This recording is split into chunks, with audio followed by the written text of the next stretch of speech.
Ya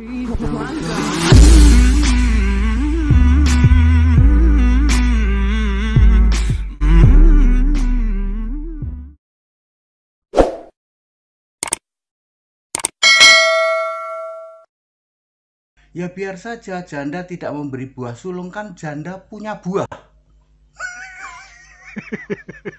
Ya. Ya biar saja janda tidak memberi buah sulung, kan janda punya buah. Ya.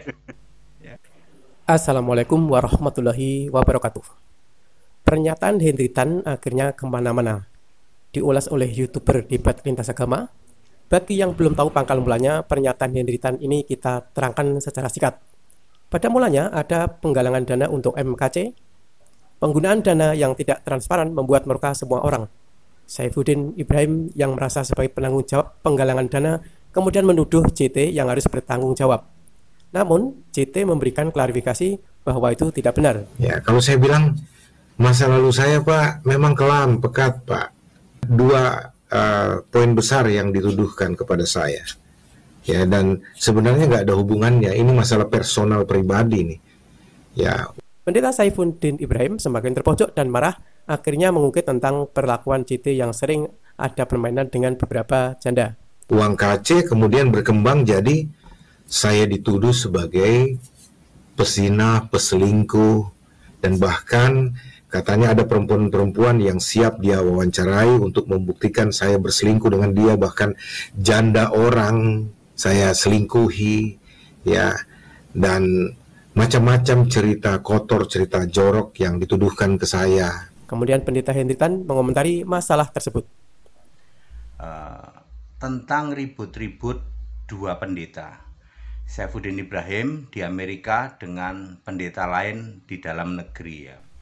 Yang jadi masalah, mengapa statement Pendeta Henry yang viral ini dengan isi yang sangat menohok tidak ditanggapi oleh SI maupun oleh JT? Ya, sebab sudah dilakukan sidak atau inspeksi mendadak. Itu kata lain yang lebih lembut daripada digerebek. Gitu. Dari pihak istri dan anaknya yang melakukan sidak bisa menerima. Kenapa kok bisa menerima? Sebab ini kejadian ke-6 kalinya. Waduh, kalau diurut-urut nanti bisa sampai big boss-nya itu, ya, si badan Tambun itu nanti bisa kena nanti kalau sampai diurut-urut sampai ke atasnya, ya. Super parah ini di sinode gereja ini, Mbak. Ya. Kalau memungut buah sulung, janda tidak dibungut buah sulung, tapi mereka ingat janda ini punya buah, nggak tahu buah apa, Pak. Ini akan membuat persepsi kepada publik bahwa hal itu bisa terindikasi benar. Namun kalau kita lihat jejak digitalnya, memang dua Sarah, nama yang disebut dalam video Henry Tan, yang pernah menjanda, dan Fatimah, termasuk juga Niken, adalah satu komunitas dengan JT, terutama kalau dalam dunia debat. Mereka bisa dikategorikan sebagai aliran Ones. Apa ngerti nggak tanya saya? Kayak saya tanya sama kamu kemarin kan, jangan-jangan kamu jandanya. Jandanya gue udah tahu kok. Janda ini sebenarnya murid yang menjadi harapan untuk berdebat dalam media sosial, terutama YouTube. Namun akhirnya juga membuka kenyataan tentang keterkaitan dengan keuangan yang dialami oleh JT. Intinya, Sarah ini ikut membantu JT, namun sama sekali tidak ada imbalan sesuai janji.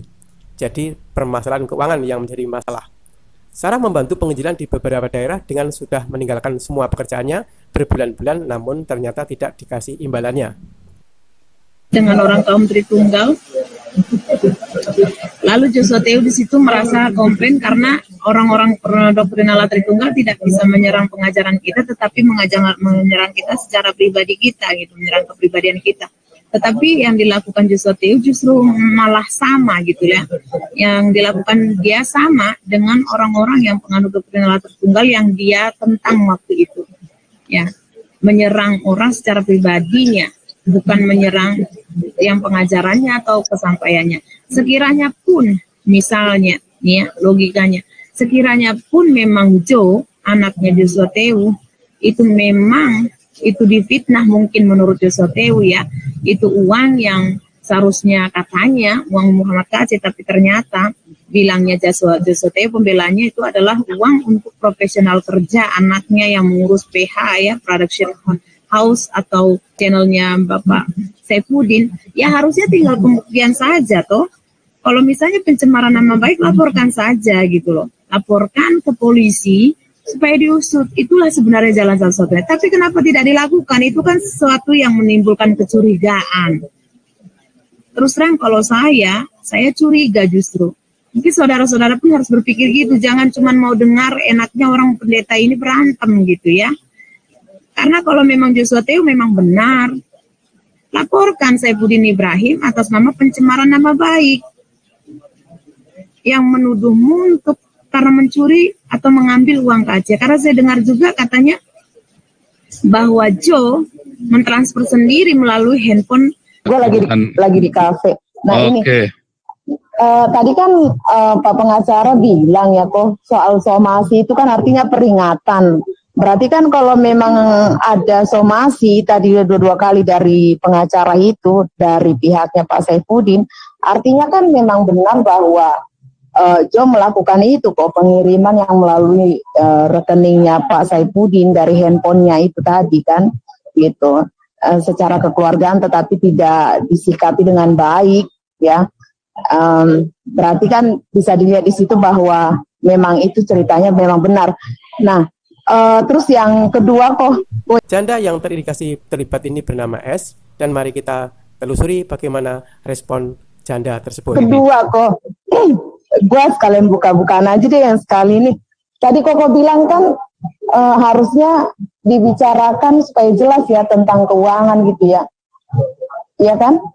Penghasilan si Joe misalnya kalau memang dia ngerjain PH dan lain sebagainya channel gitu. Saya jadi ingat tentang saya. Jadi saya mikir gini kok. Ini tabur tuai. Paham kan kok? Pak tabur tuai. Apa yang dilakukan Joshua Teo dan istrinya? Langsung aja saya buka di sini. Ini langsung dari mulut saya pelakunya, saya korbannya gitu. Saya mengalami gitu. Jadi apa yang mereka lakukan ke saya, ya terimbas ke anaknya sekarang. Bahkan lebih daripada itu, tanpa harus saya ngomong, ya. Saya kemarin sampai saya minta hak saya, lalu saya dia biasalah pengalihan penggiringan publik. Kalau misalnya saya laporkan dia, kan ada bukti chat itu kesannya saya yang memeras, padahal saya tidak memeras, saya meminta hak saya. Ya makanya saya bilang itu kok, dia membuat saya kehilangan segalanya kan. Saya bilang gitu kok kemarin, dia bilang gitu sama Ko Paul kan waktu itu. Iya kan, dia membuat saya kehilangan segalanya. Ya bukan berarti apa, karena dia melakukan sesuatu tapi berdampak gitu loh.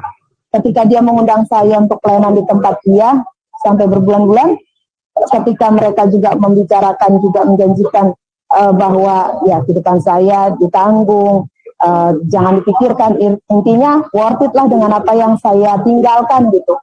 Saya meninggalkan pelayanan saya di Jawa sini, ya terus usaha saya, makanan saya, bakery saya, hanya untuk membantu pelayanan mereka gitu kan. Ya saya pikir ya mereka orang yang sudah terbiasa di pelayanan, tahulah namanya mengundang orang untuk membantu pelayanannya pasti dibayar kan, nggak mungkin pre-pre ya kan, apalagi kan tempat tinggal saya juga kan harus bayar bill, apartemen saya contohnya seperti itu. Tapi yang terjadi adalah ya saya tidak dibayar, sepeser pun nggak dibayar gitu loh, dan itu berbulan-bulan, bahkan diusir secara halus gitu. Saya belum pernah open public ini, baru di sini gitu loh, karena tadi Cuplikan kekecewaan janda tersebut bisa kita lihat di dalam YouTube channel Paul Zhang yang sama-sama penganut Oneness.